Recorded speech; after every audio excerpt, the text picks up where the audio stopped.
Haïti est à nouveau dirigé par un gouvernement légitime ratifié par le Parlement. Enex Jean-Charles et son cabinet ministériel ont reçu la bénédiction des deux chambres du Parlement le 24 mars dernier. D'abord au Sénat, l'énoncé de politique générale du Premier ministre a été accepté à l'unanimité par 20 sénateurs présents à la séance. Un peu plus tard, 78 députés ont approuvé le grand oral d'Enex Jean-Charles, alors que 2 se sont abstenus et le représentant d'Aquin a voté contre. Le gouvernement de M. Enex Jean-Charles comporte 16 ministres, dont 3 femmes, pour 18 ministères.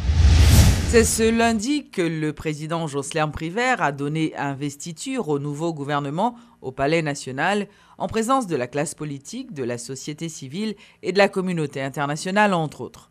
Dans son discours, le président Privert a fixé plusieurs axes d'action, dont les principaux sont la poursuite du processus électoral et la nécessité de juguler les problèmes économiques que rencontre le pays actuellement. Il a annoncé la mise en place au plus vite du CEP au terme d'un conseil des ministres qui se tiendra dans la journée du 29 mars, ainsi que la poursuite du processus électoral dans un contexte contraint par le temps.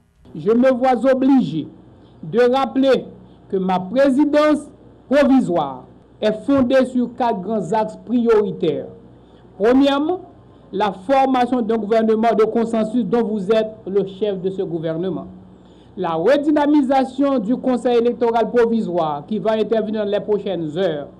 La poursuite du processus électoral entamé en 2015, une fois ce Conseil électoral prend corps. Et en dernier lieu, la gestion efficace et efficiente de l'administration publique. Mesdames, Messieurs les ministres, vous prenez vos fonctions à un moment crucial de la vie nationale. Je vous remercie tous pour ce sacrifice, car vous vous rendrez rapidement compte qu'il s'agira de vous dévouer corps et âme au service de l'État. Je vous demanderai cependant de bien mesurer l'ampleur de la mission qui vous est confiée. Vous n'aurez pas le luxe du temps de grâce. L'heure est au travail. Dès aujourd'hui, vous devriez vous mettre au travail et trouver les réponses aux nombreux problèmes urgents et prioritaires qui vous interpellent dans un contexte de stricte austérité budgétaire. Les dernières informations tirées du tableau des opérations financières de l'État, disponibles sur le site informatique du ministère de l'Économie et des Finances, témoignent que les ressources collectées sont loin de répondre aux prévisions établies pour cette même période. Le support budgétaire de près de 5 milliards de gourdes que les principaux bailleurs internationaux seraient disposés à apporter au budget national est bloqué par le non-respect de certaines conditionnalités et en particulier la rectification du budget. Votre mission consistera tout d'abord à renforcer l'atmosphère de confiance, à jouer la carte de la transparence, à éviter le gaspillage des maigres ressources disponibles en refusant courageusement de faire des ministères et des directions générales des terrains de chasse gardés des factions politiques. En ce qui concerne la population, vous devrez lui apporter rapidement les services auxquels elle a légitimement droit. Les séquelles des inondations sont encore présentes et alarmantes dans de nombreuses régions du pays. Tout près de nous, des milliers de concitoyennes et de concitoyens sont coupés de leur lieu d'activité quotidienne par l'effondrement d'un pont. Et la sécheresse qui sévit encore dans le pays menace nos récoltes et met en péril la sécurité alimentaire de plus de 5 millions d'Haïtiens et d'Haïtiennes. Mesdames et messieurs, l'accord politique qui m'a permis d'accéder aux plus hautes fonctions de l'État établisse volontairement un calendrier extrêmement serré, devant déboucher sur l'élection par le peuple haïtien d'un président de la République, de plusieurs membres du Parlement et des collectivités territoriales. Dans le même esprit, et pour avancer vite vers cet objectif, je vous annonce que suite à l'installation des ministres dans leurs fonctions respectives, se tiendra dès demain matin un conseil des ministres qui nous permettra de nommer immédiatement le nouveau conseil électoral, ce qui relancera définitivement le processus électoral. Ces retards sont accumulés, mais avec de la volonté, avec de l'engagement, nous avançons dans la bonne direction. De son côté, le Premier ministre s'est engagé à agir avec célérité en poursuivant le processus électoral comme défini dans l'accord du 5 février. Ennex Jean-Charles s'est engagé à recréer la confiance auprès des différents acteurs en vue d'aller vers une conclusion favorable du processus électoral. Il a également appelé les membres de son cabinet à faire preuve de solidarité et à travailler ensemble. J'ai pris bonne note de votre message et de vos consignes, Monsieur le Président de la République. En ces instants solennels où vous procédez à mon investiture dans mes fonctions de Premier ministre, sa haute portée invite chacun des membres du gouvernement à une action concertée et mobilisatrice autour des défis majeurs que sont la lutte contre l'insécurité, la lutte contre la faim, la lutte contre la vie chère, la lutte contre la corruption, dans une conjoncture marquée au coin des controverses électorales de la fin de l'année 2015. Il est tout à fait évident que, comme je l'ai exprimé à l'encre forte dans l'énoncé de ma déclaration de politique générale, nous avons fait le pari de mener à terme le processus électoral dont la relance et la poursuite, véritable enjeu du moment, tel que défini dans l'accord du 5 février 2016, constitue le cadre de l'action gouvernementale. C'est là l'objectif principal que nous entendons poursuivre et dont la mise en œuvre s'avère une priorité pour le gouvernement de la République, dont l'action consistera dans une démarche participative à créer toutes les conditions d'un heureux dénouement des controverses électorales pour le plus grand bien de la population haïtienne qui aspire légitimement à un mieux-être. Je souhaiterais, dans cette perspective, miser sur les efforts et l'action collective de tous les membres de l'équipe gouvernementale. La convergence de leurs efforts est un atout indispensable à notre réussite. Je les invite à concilier en permanence l'unité dans notre diversité en faisant preuve de l'esprit de solidarité. Nous devons, dans notre quête d'unité, nous retrouver sur la même ligne pour pouvoir avancer ensemble dans le bon ordre vers la même direction. De plus, la contribution attendue de tous les secteurs de la vie nationale nous permettra de trouver une issue favorable à cette situation exceptionnelle que traverse notre pays actuellement.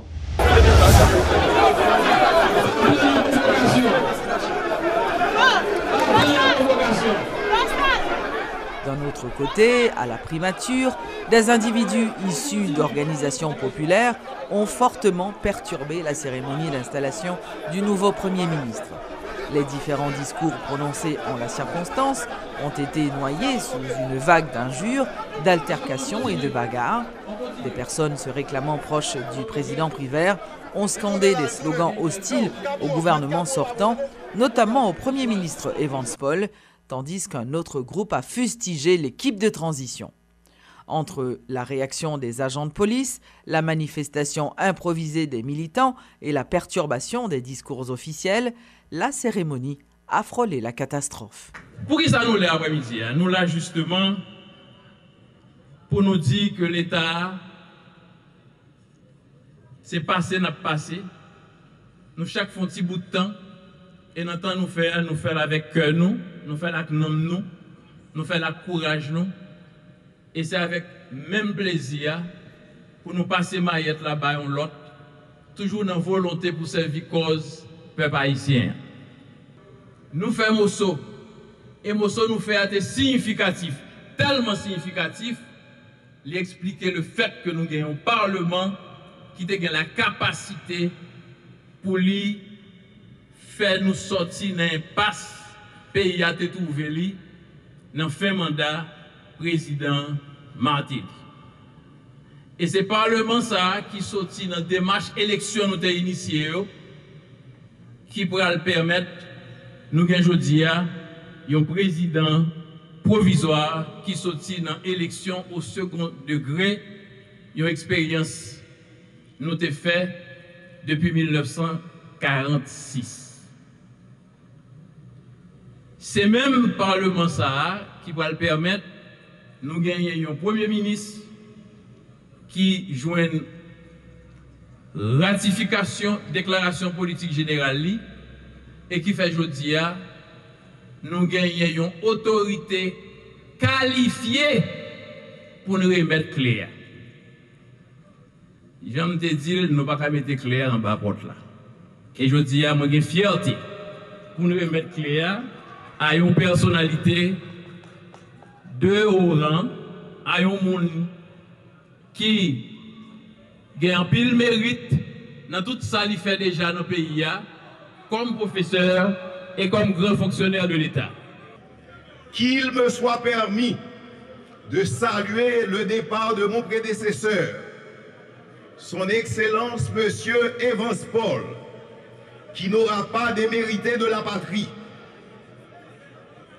Je vous remercie vivement pour vos bons propos tenus à mon égard et le travail que vous avez accompli à la primature. Je voudrais vous assurer de mes profonds souvenirs de notre collaboration pour avoir eu le privilège de vous assister au premier rang. Mesdames et messieurs, comme vous le savez, vous avez été, à l'issue d'un consensus politique, appelé comme membre de gouvernement que j'ai l'honneur de diriger. Vous avez certainement compris, mesdames et messieurs les ministres, que nous avons un chemin à parcourir ensemble. Je salue chaudement votre présence à mes côtés. Toujours est-il qu'il est de mon devoir de vous rappeler la mission principale de notre gouvernement, dont notre gouvernement est investi. Travailler à la relance et à la poursuite du processus électoral qui constitue le cadre de l'action gouvernementale, comme je l'ai déclaré dans l'énoncé de ma politique générale, qui est avant tout la feuille de route de notre gouvernement. La responsabilité de chacun de nous est donc engagée à travers les différents ministères dont vous aurez la charge, car l'efficacité de l'action gouvernementale sera appréciée à travers nos actes et nos résultats qui tiennent particulièrement compte de la satisfaction des besoins de la population. L'accent sera certainement mis sur l'esprit de dialogue et de tolérance, la rigueur, la transparence, la bonne gouvernance, la confiance mutuelle, une vision partagée des responsabilités et surtout la solidarité gouvernementale sur laquelle j'insiste, car l'unité dans la diversité est une exigence du travail collectif. Je compte sur la collaboration pleine et entière de chacun de vous dans l'atteinte des objectifs de cette entreprise collective qu'est le gouvernement de la République. Notons que plusieurs ministres ont été installés dans leurs ministères respectifs dans l'après-midi de la journée de lundi. C'est le cas notamment des ministres de l'Environnement, Dieu seul Simon Dera, de la Justice, Maître Camille Édouard Junior, du Tourisme, Didier Hippolyte, et de la Planification, Maître Aviol Fleurant. La communauté internationale salue l'entrée en fonction du nouveau gouvernement dirigé par Enex Jean-Charles. Présents à sa cérémonie d'investiture au Palais national, les représentants des pays amis d'Haïti ont clairement exprimé leur satisfaction devant la prise de fonction du nouveau cabinet ministériel dont la mission essentielle est la poursuite du processus électoral. Selon ces diplomates, un grand pas a été franchi dans la bonne direction. Ils souhaitent que l'accord du 5 février soit respecté. L'accord fait partie du cadre dans lequel nous devons avancer et c'est le cadre que nous allons suivre dans les jours à venir. Donc la première étape sera la nomination du CEP que l'on attend dès demain. Donc vous êtes optimiste à la réussite de ce gouvernement et l'Union européenne est prête à collaborer? Écoutez, l'Union européenne est toujours prête à collaborer, elle l'a démontré tout au long du processus depuis plus de 8 mois et à travers nos programmes d'assistance au pays, on va continuer à le faire bien sûr avec toute notre énergie. Malgré qu'on est en pleine transition? Écoutez, on a un cadre institutionnel qui est là, il faut appliquer le cadre et nous allons mettre notre énergie dans ce sens et soutenir le gouvernement dans cette destination. Vous entendez mettre la main dans la poche pour le second tour des élections, comme vous l'avez fait lors du premier tour? Écoutez, pour l'instant, on n'en est pas là, ça ne fait pas partie. Je crois que le CEP doit prendre fonction, faire une évaluation de la situation, on verra dans quelles conditions pour l'avancer ensuite. Mais on sera certainement prêt à assister. Écoutez, on a financé déjà depuis le départ cette opération, on verra quels seront les besoins nouveaux qui émergeront éventuellement. Est-ce qu'il y a des négociations en ce sens au niveau de l'Union européenne? Non, pour l'instant, il n'y a pas de négociation, nous sommes dans l'expectative, nous attendions de voir les nouveaux développements d'aujourd'hui. Lancement ce lundi d'une série d'activités culturelles à l'occasion du bicentenaire du lycée Alexandre Pétion qui sera célébré le 5 mai prochain. Lors d'une conférence de presse ce lundi, le directeur du lycée Nicolas Mathurin a renouvelé son engagement de moderniser cette institution publique qui manque d'équipements scolaires nécessaires à son bon fonctionnement. Par exemple, leur entrée dans l'auditorium lycée Pétion, pour rentrer dans l'auditorium, on a supposé qu'il y a des bagages qui sont supposés là, qui sont ouais, c'est dans l'auditorium. Et on n'a pas équipé, nous espérons que nous travaillons sur ça pour que pendant la période, pour nous équiper l'auditorium. Nous avons également un espace qui est construit pour nous comme cafétéria. Jusqu'à présent, l'espace non seulement il n'y a pas de matériel là-dedans, il n'est pas fonctionnel. Nous travaillons pour que nous soyons capables de gagner matériel pour nous rendre fonctionnel. Nous avons également 7 salles de laboratoire, 2 salles de laboratoire de chimie, 2 salles de laboratoire de physique, une salle de laboratoire de biologie et 2 salles de laboratoire informatique. Donc c'est seulement le laboratoire informatique qui est équipé, l'autre laboratoire n'est pas équipé et nous dit que nous n'avons pas qu'à passer période de 100 ans sans que nous pas équiper le laboratoire pour nous rendre fonctionnel pour élèves lycéens. Nous avons également la bibliothèque lycéenne. C'est vrai que la bibliothèque lycéenne est fonctionnelle, mais nous manquons de matériel, nous manquons de livres, nous manquons d'immobilier qui pour permettre effectivement leur entrée en dedans pour son bibliothèque qui a fonctionné tout bon. Donc tout ça, c'est objectif nous pour que, dans la période de 100 ans, pour nous rendre lycéens. Et bien après 200 ans, l'on vient dans là pour gagner tout bon, même si on vient un bâtiment belle, mais pour être l'école moderne qui a fonctionné. D'autre part, le président de l'amicale du lycée Alexandre Pétion, Adi Jean Gardy, a annoncé qu'un livre intitulé « Mémoire de lycée Pétion » sera distribué à cette occasion. Mémoire lycée Pétion de 1816 la journée d'aujourd'hui et qui rappelait tout mémoire éducation nationale, mémoire instruction publique, bataille pour gagner plus de monde dans l'école, bataille pour gagner par exemple une éducation qui fait en créole. Depuis l'époque 1816, d'ailleurs tu as gagné un premier livre en créole là qui est sorti grammaire créole avec un catéchisme créole sorti en dans lycée Pétion même, professeur, directeur qui préparé. Le premier directeur, c'était Colombel, et il te mettait en Bali, un flaneur qui était les lignes l'après, qui était aidé, bien entendu, mettait base à le premier enseignement public là, avec Balthazar et Ginac. Tout ça dans le livre là. Il y a un journal tout cap sorti qui est le lycéen à l'occasion du 200e anniversaire du lycée Pétion qui va permettre que il y ait un pile d'élèves, un pile qui sont les futurs héros du lycée qui peuvent écrire, bas opinion autour par rapport à l'anniversaire, par rapport à la commémoration. car les étudiants du lycée Pétion, les élèves du lycée Pétion, entre 1816 et 2016, ont changé la face du monde. Au niveau de l'esprit, bien entendu, égalitaire, l'esprit républicain, la face du monde aussi, au niveau de la civilisation mondiale, car sans les étudiants du lycée, le mouvement indigéniste ou l'école patriotique n'aurait pas connu, évidemment, leur base de lancement.